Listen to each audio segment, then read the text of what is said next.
Together, we're going to make the care better. We're going to make the outcomes improve, and we're going to make sure that America can actually be the healthiest country that could ever possibly be. We'll make America healthy again. God bless you both, sir.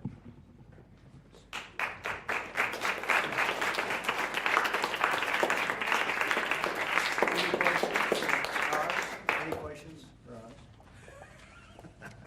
Okay. Any Sir, questions? Mr. President, Marco Secretary Rubio says. Wait, easy. Go ahead.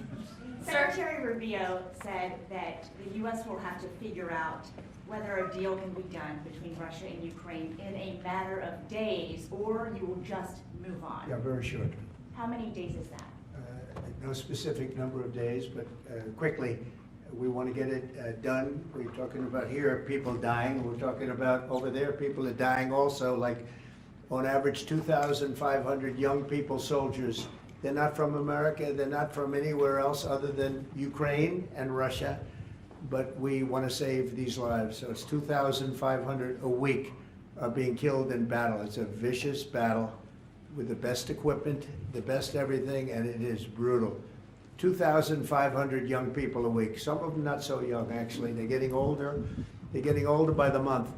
But 2,500 a week, and we're going to get it stopped ideally. Now, if for some reason one of the two parties makes it very difficult, we're just going to say you're foolish, you're fools, you're horrible people, and we're going to just take a pass. But hopefully we won't have to do that. When And you say Marco's right in saying it. We want to see it end. Think of it. Every day, a lot of people are being killed, as we talk about, as they play games. So we're not gonna take that, and we'll see. I think we have a good chance of solving the problem, however. Yeah. What do Installing- are you prepared to walk away completely from these efforts and these talks? Well, I don't want to say that, but we want to see it end. We want to see it end, yeah. Is Vladimir Putin stalling, in your view, Mr. President? I hope not. I'm going to let you know about that soon if he is, but I hope not. He's got a big force out there, big force. It's a war that should have never happened. It would have never happened if I was president. That's a war, and it didn't happen for 4 years. That's a war that should have never happened. October 7th, Israel would have never happened. Iran was broke, and now we'll see what happens with Iran. We have a lot of them out there. We have a lot of things that we're working on right now that shouldn't have happened. None of it. Ukraine would have never happened with Russia. October 7th would have never happened, so you wouldn't have had all the problems in the Middle East. The Afghanistan embarrassment, probably the most embarrassing day in the history of our country, would have never happened. Inflation would have never happened. By the way, prices are down. Groceries are down. Eggs, which you hit me so hard, I'll never forget the first week in office, they were screaming at me about eggs. I said, what's going on with eggs? They were doubling and tripling. I said, I just got here. They were up like double, triple, and you couldn't get any. They said, you won't have eggs for Easter. Well, you can have all the eggs you want. I'll tell you, Brooke Rollins, Secretary of Agriculture, did a great job. And the egg prices are down 87%. But nobody talks about that. You can have all the eggs you want. We have too many eggs. In fact, if anything, the prices are getting too low. Mr. President. So I just want to let you know, prices are down. Gasoline yesterday in 3 states hit $1.98 a gallon.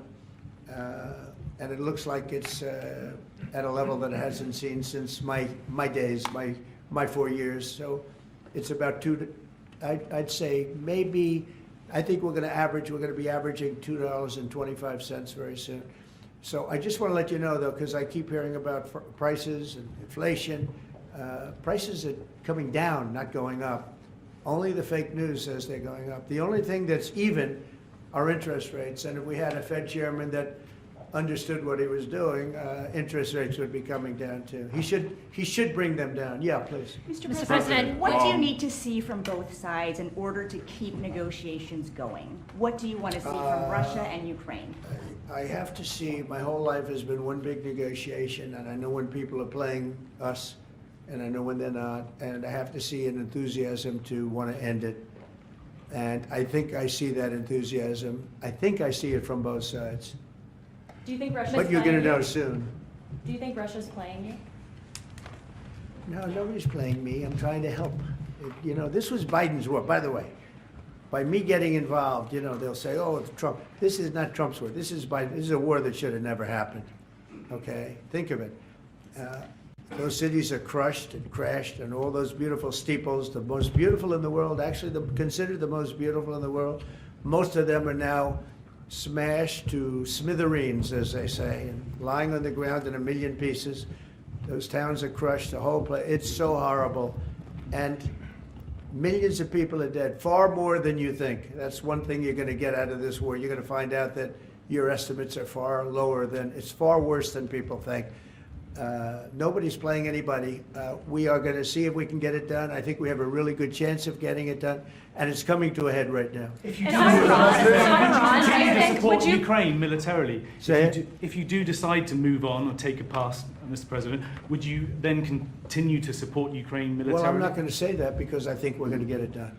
On the IRS, There's a group of Venezuelan men down in Texas who have been alerted that they are soon going to be deported under the Alien Enemies Act. Have you authorized that operation, I and don't know where are they about going the to go? group you're talking about, but if they're bad people, I would certainly authorize it, yeah. You know, I won an election in a landslide. We won all 7 swing states. We won by millions of votes. We won 2,750 districts to 505 districts, 2,750 to 5. That's why the map, when you look at it, is all red. And one of the biggest reason, I think the biggest single reason, actually, I'd like to say it's because of this, because I think they're going to come up with things that are incredible. But probably the biggest reason was because of the border and because of illegal immigration. And the people of this country want those people out. Because what Biden did, and I don't know if he did it, I'm not even sure he knows what the hell he was doing, but what his people did, representing him, was allow millions and millions of people from jails, from prisons all over the world, people from mental institutions and insane asylums, gang members, drug dealers, pouring into our place. And you know what? Our people voted for me to get them out. They want them out. They want them out. And we've done a hell of a job. And by the way, Ecuador and various places, but El Salvador, we've been helped by a lot of other states where they're helping us, actually.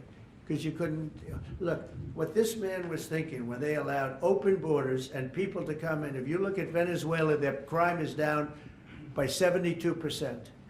You know why? They took all their criminals off the street. They took all their prisoners from jail. They took murders. 11,088 murderers were released into our country. Bad things are going to happen. Bad things. And we're getting them out. And that's why I was elected. A judge wasn't elected to do that. I was elected to do that. And we're doing it in record fashion. We have the safest border, the most secure border we've ever had. See the Declaration of Independence? You should all read that before you leave. That's the real deal. You should all read it before you leave. Yeah. Mr. President, photos have emerged of Senator Van Hollen sipping what appears to be margaritas with Abrego Garcia down in El Salvador. Do you encourage other Democrats to fly down to El Salvador to meet with this illegal alien who's an accused wife beater? I like this guy. See, now this is the kind of a reporter we like. There aren't enough of them. We got to get some more of them. But no, I appreciate that question. No, look, he's a fake. I know him. I know them all. They're all fake. And they have no interest in that prisoner. That prisoner's record is unbelievably bad. If you would go into the room, you might, if you would, Caroline, maybe go into the room and see if you can find that little slip. I wrote some things down. I don't know why you'd want to keep him, but we got a little biography of him. Did you help set up that Not a meeting? very innocent guy. Yeah, Did you help set up that on the meeting, IRS. sir? Mr. President, on in the spirit of Easter Sunday and While we're on Good the Friday. subject, right? Yes, of course. So you're talking about Abrego Garcia, is that the one? Yeah? Is an illegal alien, MS-13 gang member and foreign terrorist. This comes out of the State Department and very legitimate sources. I mean, I assume, I'm just giving you what they handed to me, but this was supposed to be certified stuff. In 2019, Garcia was issued a deportation order. 2 separate judges affirmed Garcia was a member of MS-13, which is a gang that may be even worse than Tren de Aragua. It may be worse. They kill people with knives because it's more painful. Very famous for the knifing and killing of 2 young 16-year-old girls walking to school one day, and they sliced them up into little pieces and killed them. That's MS-13. And 2 separate judges affirmed Garcia was a member of MS-13. When Garcia was originally arrested, he was wearing a sweatshirt with rolls of money pouring out, an MS-13 gang symbol that he was driving with 2 other known violent MS-13 gang members, 2 of the most violent members that we know of in the MS-13 gang of thugs. In 2022, Garcia was stopped by the Tennessee Highway Patrol and was found to be transporting 7 people from Texas to Maryland, and he had no driver's license. He was driving violently. In 2020 and 2021, Garcia's wife filed for a protective order from him and said he was violent and abusive and really scary, including allegations that he punched and scratched her on the eye, left her bleeding after throwing her laptop on the floor at her, ripped her shirt, and ripped off her shorts. He then grabbed her arm, leaving very severe marks. Garcia's wife also wrote in court, "At this point, I am afraid to be close to him. I just don't want to be close. I have multiple photos and videos how violent he can be and all of the bruises that he's left on me." She just couldn't get anywhere near him. This is the man that the Democrats are wanting us to fly back from El Salvador to be a happily ensconced member of the USA family. Isn't it a shame? And by the way, I've been hit pretty hard by fake shows, fake news, MSDNC in particular, where they talk about how evil I am, that this man would be thrown out of our country. This man is according to certified statements that we get, is a very violent person. And they want this man to be brought back into our country where he can be free and to stay as a happily Maryland, they call him the Maryland man. He's a Maryland father. No, this is a violent person. Who they don't talk about is that wonderful angel mom who lost her daughter, who had 5 beautiful children, and she was killed violently. And, she spoke, and she spoke unbelievably. I saw it. And the fake news didn't pick it up. She spoke. She was in tears. She's devastated. Her life is, essentially, she's told me her life is like over. But there was I think no stories. Isn't that true? No stories. Yes, sir. 0 stories. It was the most emotional thing. Everybody that watched it, they couldn't believe it. The fake news refused to put it up. So it's very sad. And yet they talk about this guy like he's an angel. See the angel up there? They think he's like that, like a little angel. Do you Sir, encourage also, other Democrats to visit? Would you be open to It has letting no Iran? impact, the way she, it's just look at it.